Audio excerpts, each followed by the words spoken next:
우리에게 기도의 영성으로 널리 알려진 리차드 포스터가 이런 말을 했습니다. 기도는 우리를 영적 생활의 최전방으로 내몬다, 그런 말을 했어요.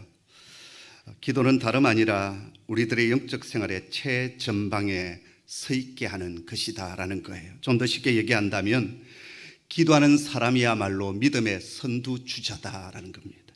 그리고 영적 전쟁의 최일선에 서 있는 사람이다라고 말했습니다.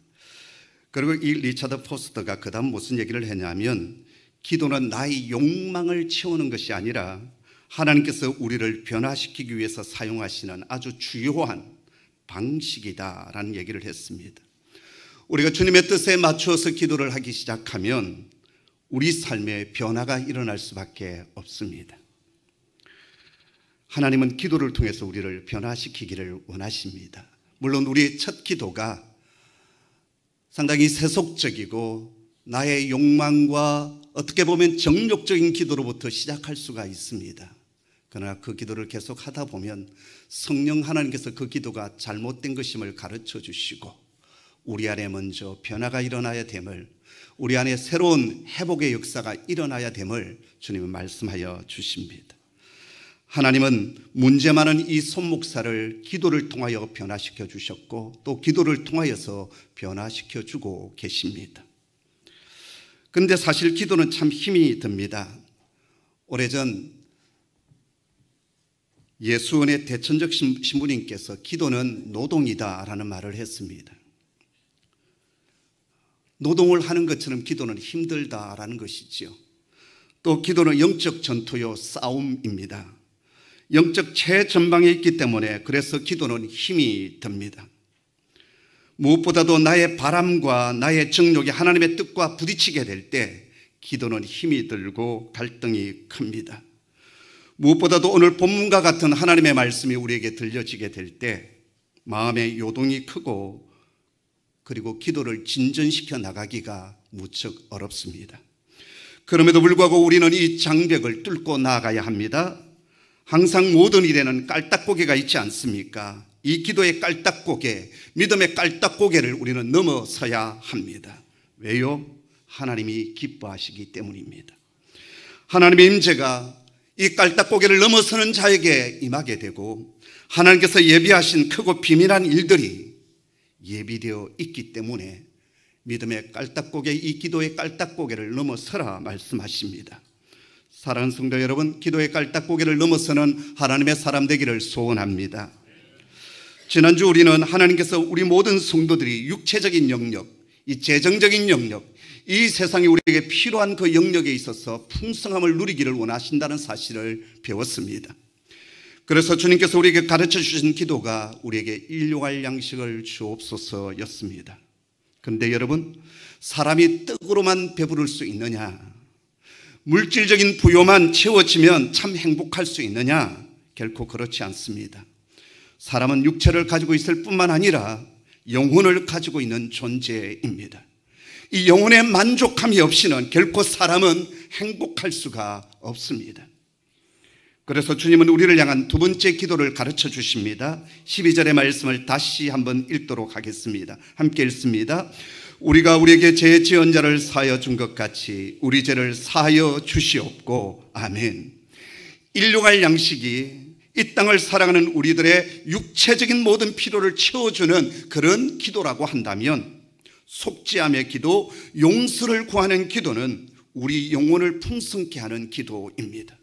하나님은 이 기도를 통하여서 저와 여러분 우리 모두가 영적인 풍성함 그리고 영적인 부요를 누리기를 원하십니다. 영적 부요, 영적인 풍성함의 첫걸음이 무엇이냐? 바로 제사함의 은혜를 입는 겁니다. 사죄의 확신이요, 하나님으로부터 용서받았다고 하는 확신을 가지는 것입니다. 여러분, 우리 신앙의 첫 출발이 언제부터인지 아십니까? 내가 하나님 앞에 죄인됨을 알고 예수 그리스도의 십자가의 은혜로 제사함을 받았다는 확신을 가지게 되는 그때로부터 거듭나게 되는 것이고 비로소 내 신앙은 그때부터 성장하기 시작합니다. 그때부터 심령의 평화가 찾아옵니다. 내 영혼은 부요해집니다. 기쁨이 넘치고 감사가 넘치게 됩니다. 그런데 교회를 수십 년을 다닌다 할지라도, 교회 문턱이 다다르도록 그렇게 드나든다 할지라도 사제의 확신, 사제의 은혜가 없다고 한다면 교인은 될 수 있습니다. 그러나 거듭난 사람은 될 수 없으며 하나님의 자녀도 아닙니다. 그리고 하나님께서 주신 영적인 풍성함은 결코 누릴 수는 없는 겁니다. 친구들에 의해서 들것에 실려와 지붕을 뚫고 내려온 중풍병자에게 예수님께서 제일 먼저 하신 말씀이 무엇이었습니까? 내 병이 깨끗이 나아라, 그렇게 말씀하지 않습니다. 내 죄 사함을 받았느니라 라고 말씀하십니다. 그만큼 육신의 질고보다도 죄 사함의 은혜가 먼저 필요하다라는 것입니다. 구약 성전의 존재 목적은 어디에 있었습니까? 속죄의 은혜를 누리는 것이었습니다. 구약의 제사는 바로 속죄를 위한 제사였습니다. 그리고 오늘 우리가 이렇게 나와 예배드리는 목적 중에 하나도 제사함의 은혜, 그 용서의 은혜를 옷 입기 위해서 우리는 이 자리에 나와 예배를 드리고 있습니다. 자, 그렇다면 여러분, 도대체 죄가 무엇이기 때문에 우리에게 속죄함의 은혜가 필요할까요? 성경에서 사용된 죄의 용어는 한 5가지로 정리할 수가 있습니다. 첫째, 우리가 잘 아는 하마르티아라고 하는 단어가 있습니다. 이 말은 빗나갔다, 관역을 맞추지 못했다, 그런 뜻입니다. 화살을 쏘았습니다. 화살이 날아가서 관역을 맞춰야 되는데 빗나갔습니다. 이게 하마르티아입니다. 목적에 어긋나고 마땅히 해야 할 일을 하지 못하는 것이 하마르티아, 죄라는 것입니다. 우리를 지으신 하나님의 목적이 있습니다. 하나님께서 요구하시는 그 중심이 있습니다. 그것에 합당한 삶을 살아가지 못하는 것, 바로 그것이 하마르티아 죄입니다. 우리는 하나님의 그 은혜 가운데 창조함을 입고 그리고 하나님의 은혜 가운데 살아가는 사람입니다. 소요리 문답 제1조에 보면 하나님께서 인간을 지으신 첫 번째 목적이 무엇이뇨? 답은 이렇게 되어 있습니다. 하나님을 알고 하나님을 영화롭게 하는 것, 그것이 사람을 지으신 첫 번째 목적이다라고 했습니다. 하나님께서 이렇게 말씀하십니다. 내 백성은 내가 나를 위하여 지었나니 나의 찬송을 부르게 하려 함이라. 할렐루야. 하나님께서 우리를 지으신 목적이 뭐냐? 하나님을 경배하고 찬양하고 그분께 영광을 올려드리는 것이 첫 번째 목적입니다. 그런데 그 목적에 합당한 삶을 살아가지 못하는 것, 그것이 하마르티아 죄입니다. 하나님을 전혀 알지 못하는 사람은 소극적으로 보면 하나님을 무시합니다. 하나님 없이 살아가는 거지요. 더 적극적으로 하나님을 대적하여 살아갑니다. 이게 하마르티아 죄라는 단어입니다. 두 번째, 파라바시스라고 하는 단어가 있습니다. 이 말은 줄을 따라 걷지 못했다라는 거예요. 차선을 넘어갔다, 중앙선을 침범했다, 범위를 뛰어넘었다라는 것입니다. 하나님께서 우리에게 정해주신 길이 있습니다. 그 길을 넘어서고 어긋난 길로 가는 것, 그것이 바로 파라바시스라고 하는 단어입니다. 역시 죄입니다. 세 번째, 파로푸토마라는 단어가 있습니다. 이것은 떨어지다, 미끄러지다라는 뜻을 가지고 있습니다.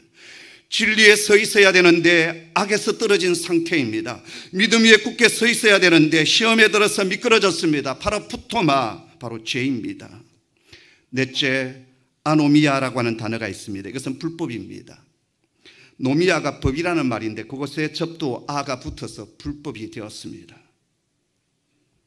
법을 어기는 것이지요.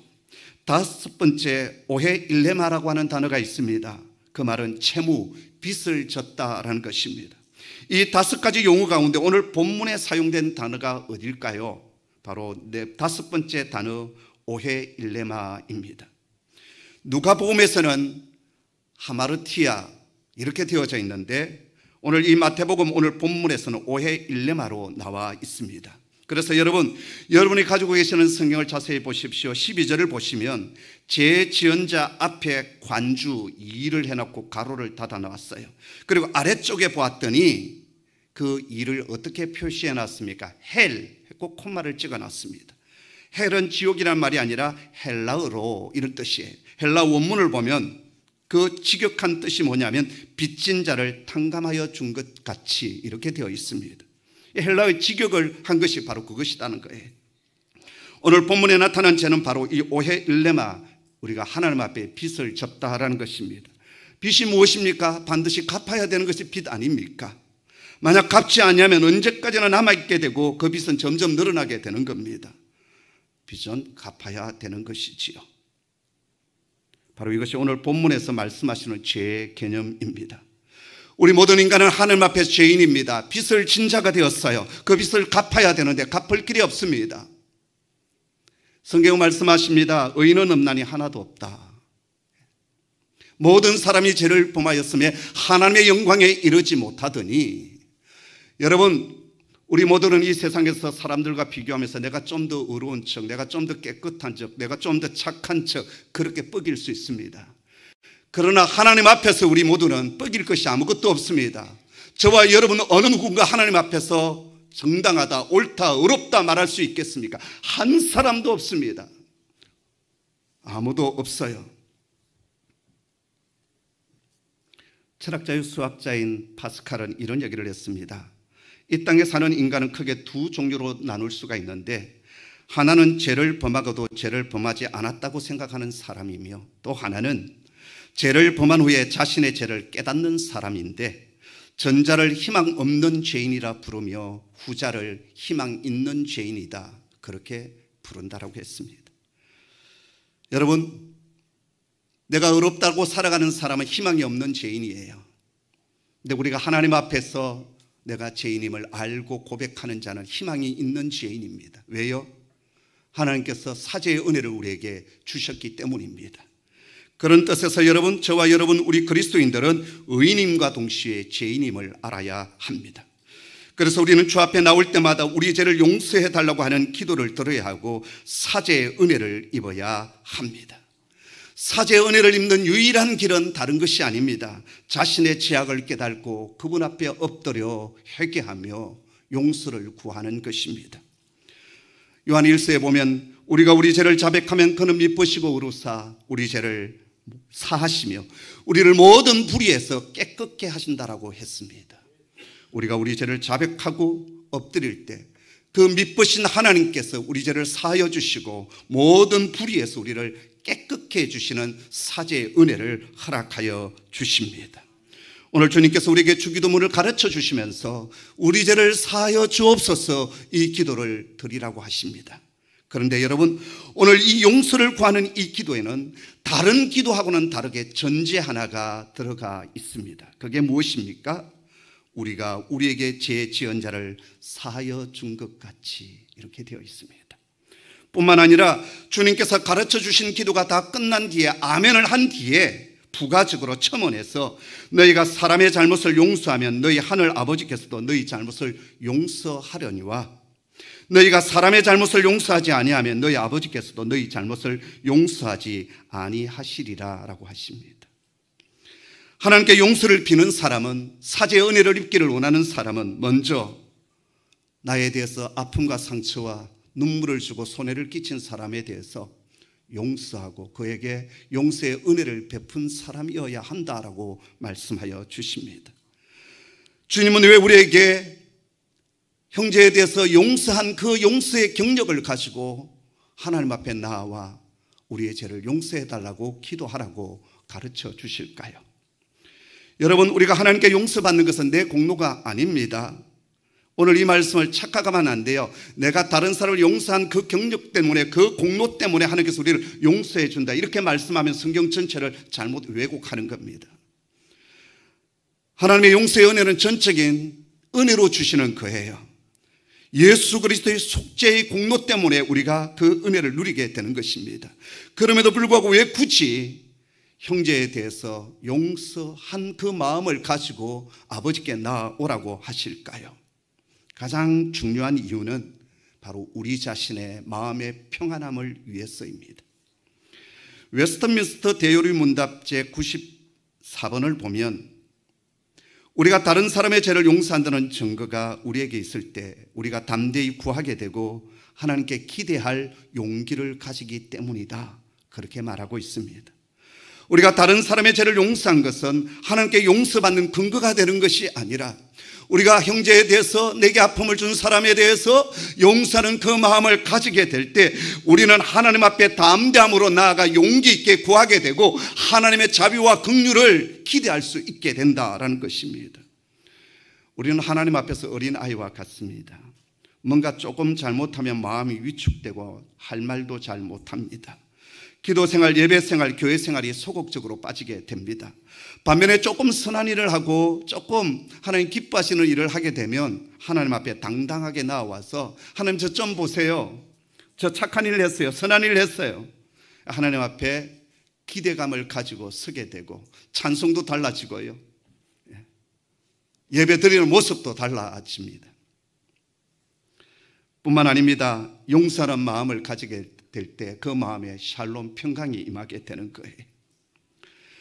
내게 아픔을 주고 상처를 준 사람을 보면 마음이 무거워지지 않습니까? 얼굴을 보기가 힘이 들어요. 정오심이 일어납니다. 그리고 그 사람이 계속 생각나요. 묵상하게 되죠. 저 나쁜 놈 잘 되는지 보자. 이런 마음이 생기게 되는 거예요. 이상한 것은 잘못한 자는 멀쩡하고요, 아픔을 당한 사람은 속이 상합니다. 마음에 손상을 입어요. 기쁨이 사라집니다. 우울해집니다. 행복을 빼앗깁니다. 여러분, 반대로 되는 것이 마땅하지 않습니까? 잘못한 사람이 우울해지고 불행을 느껴야 합니다. 그런데 상처를 당한 사람이 우울해지고 불행을 느낍니다. 이와 같은 마음에서 매임을 받게 되는, 매임에서 벗어날 수 있는 유일한 탈출구가 뭐냐? 바로 내게 아픔과 상처를 준 사람에 대해서 용서하는 마음을 가지는 겁니다.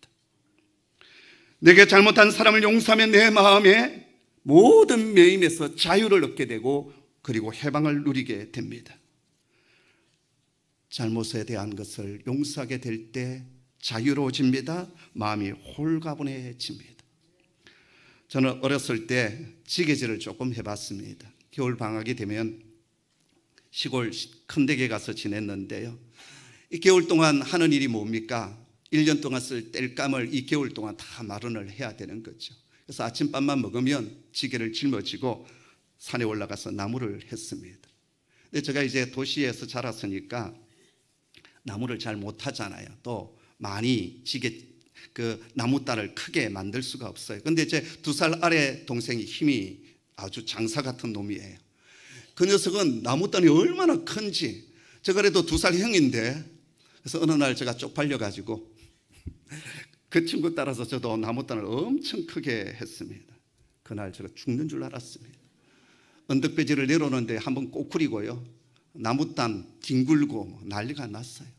다리를 후들후들 하면서 그리고 집으로 왔던 기억이 있습니다. 근데 나무를 해오다가 이렇게 중간 정도 이렇게 나무단을 받치고,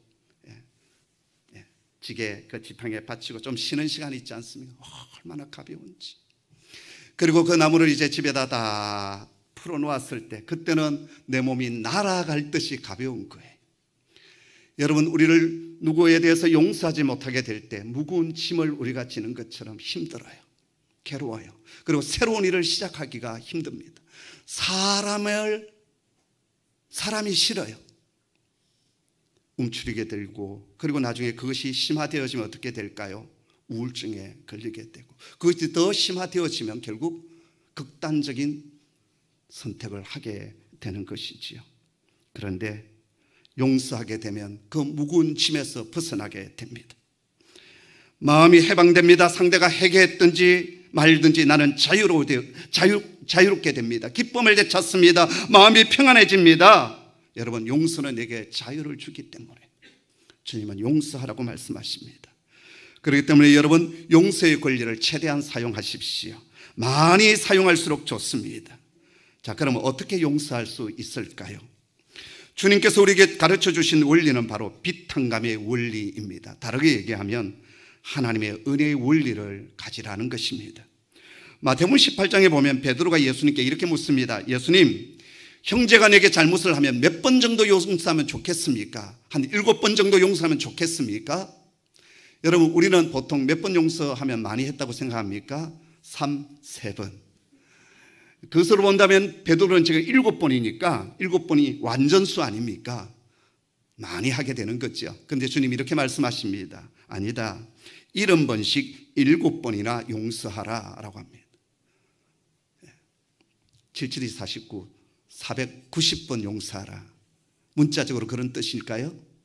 끝까지 용서하라는 것이지요. 주님은 이 말씀을 하신 뒤에 왜 우리가 끝까지 용서해야 되는지에 대한 비유를 들어서 말씀하십니다. 어느 주인에게 1만 달란트 빚진 종이 있었습니다. 도저히 갚을 길이 없는 거예요. 여러분, 1만 달란트가 얼마 정도 되냐면 구약시대 금 한 달란트가 35kg 정도 되었다고 합니다.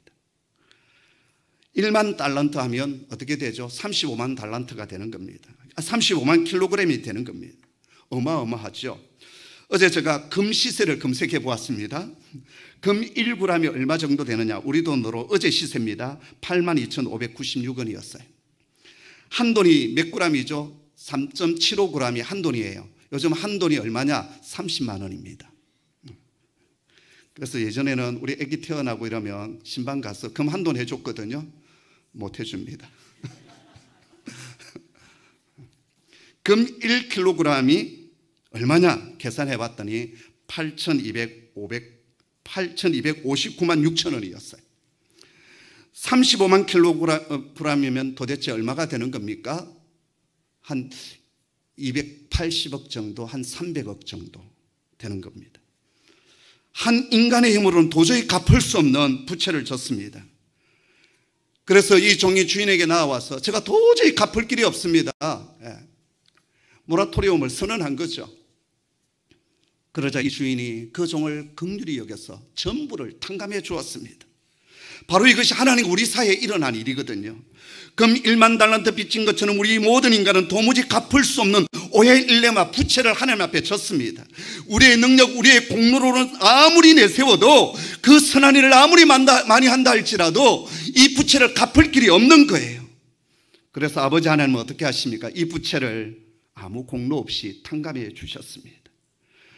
우리는 값을 지불한 것이 없습니다. 대신 하나님께서 값을 지불해 주셨습니다. 누구였습니까? 당신의 사랑하는 독생자 아들 예수 그리스도를 이 땅에 사람의 모양으로 보내시고 십자가에 우리의 죄짐을 위하여 대신 값을 치러 주셨어요.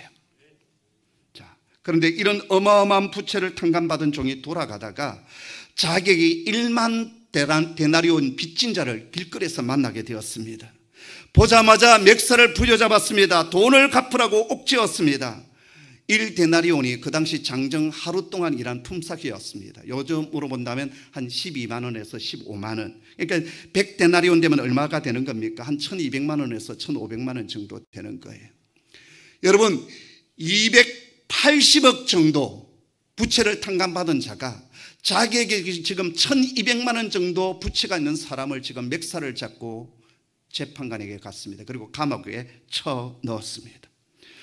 자기가 탕감받은 일에 그 비한다면 한 60만 분의 1도 채 되지 않는 그러한 돈입니다. 절대적으로 비교해 보면 너무나도 사소한 금액입니다. 그런데도 그 친구를 감옥에 집어넣었습니다.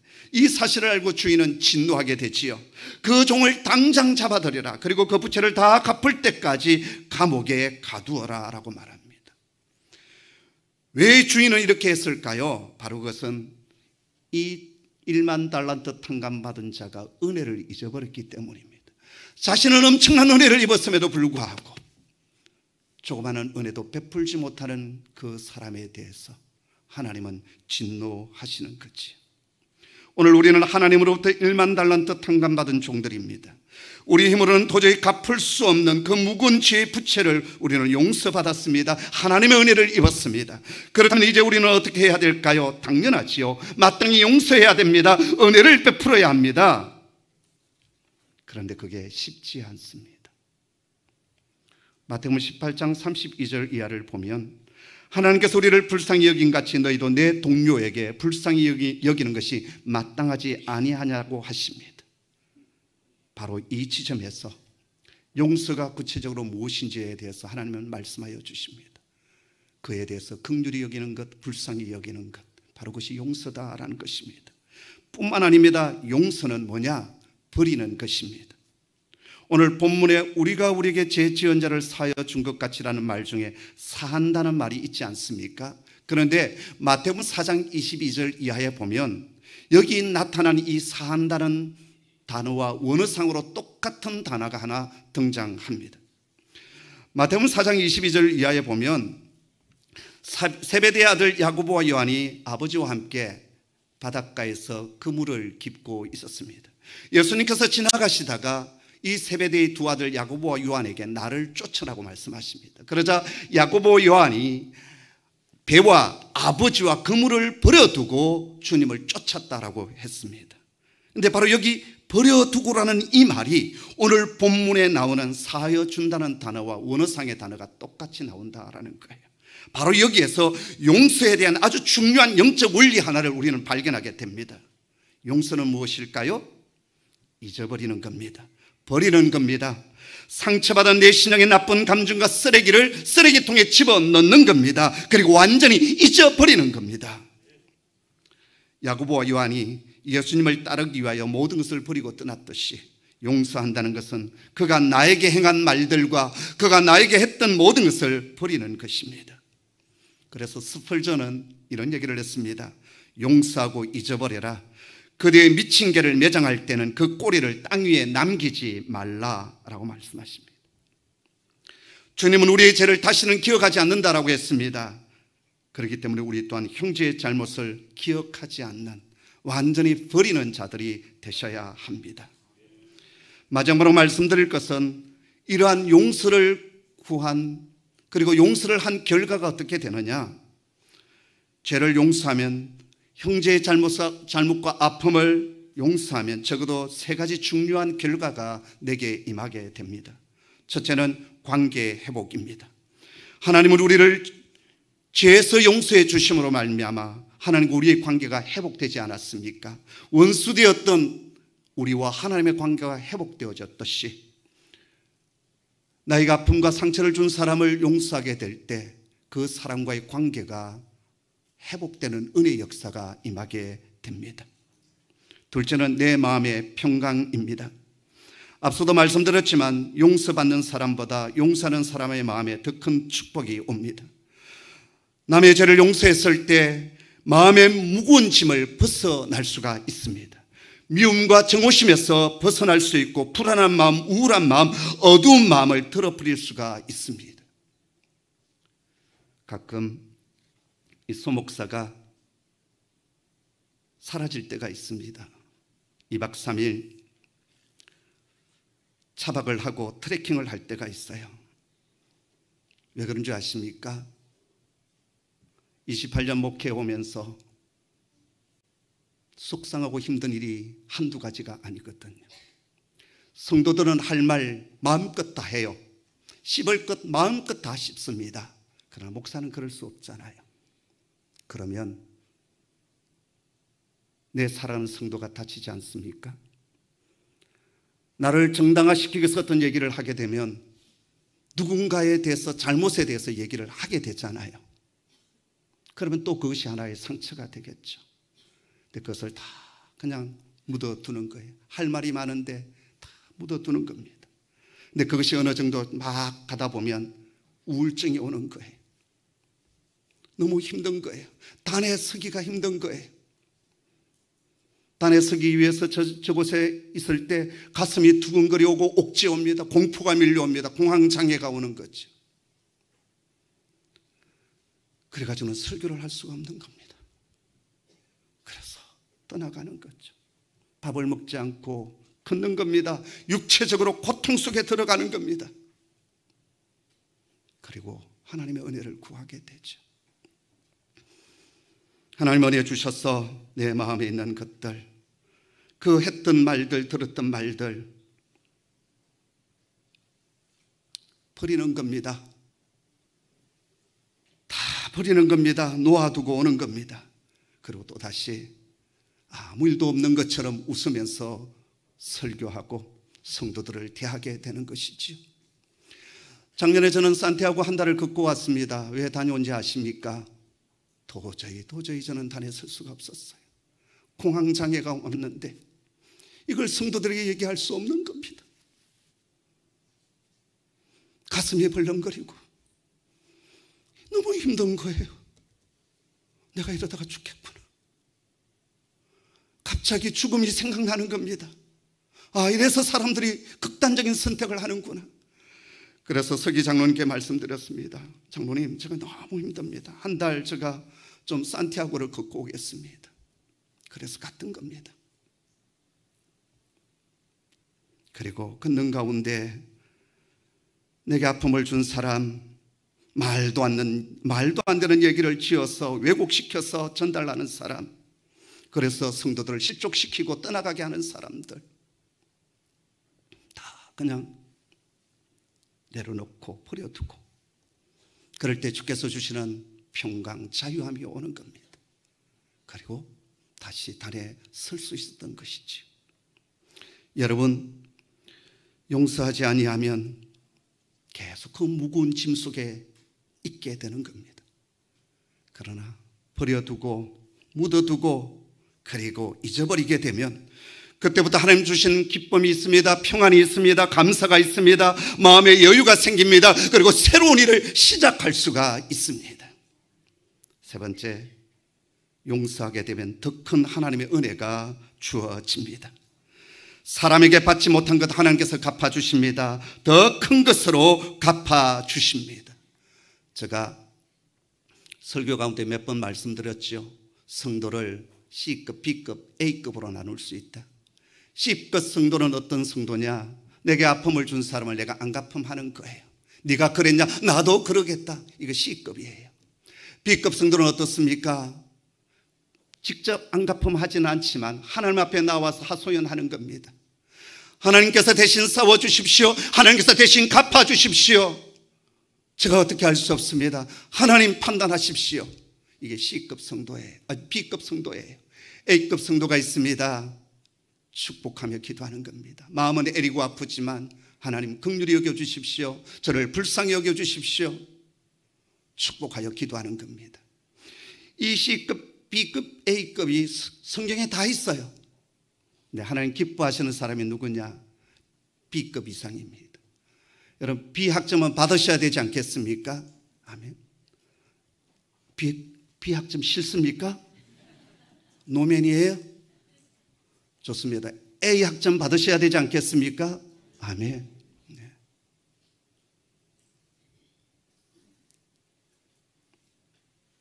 해밍웨이가 쓴 세상의 수도란 짧은 얘기가 있습니다. 스페인에 사는 어느 아버지가 집을 나간 아들을 찾아 헤맵니다. 그러다가 마지막으로 마드리드 신문에 광고를 하나 냅니다. 광고 문화는 다음과 같습니다. 사랑하는 파코에게 내일 정오에 마드리드 신문사 정문에서 만나자. 내가 너를 용서했다. 아들아, 사랑한다. 그러자 해밍웨이가 쓴 글에 의하면 그 다음날 정오 신문사 정면에 몇 명이 모였느냐? 800명의 파코라고 이름하는 자들이 모였다는 겁니다. 그만큼 사람들은 모두 용서받기를, 사랑받기를 원하고 있다는 것입니다. 어느 음악회에서 일어난 일입니다. 그날 오케스트라를 지휘하기로 한 가난한 음악가는 새 예복을 장만할 수가 없어서 낡아 빠진 헌 예복을 입고 지휘를 하게 되었습니다. 연주를 하는 도중에 지휘자가 팔을 힘껏 휘두르는 바람에 그만 예복이 찢어지고 말았습니다. 그리고 그 안에 흰 서처가 삐껴져 나왔습니다. 한 곡이 끝난 뒤에 그는 실례를 무릅쓰고 위에 겉옷을 벗었습니다. 그리고 흰 셔츠 바람으로 지휘를 시작했습니다. 사람들이 뒤에서 낄끌거리며 웃기 시작했습니다. 그럼에도 불구하고 이 지휘자는 열심히 지휘를 했습니다.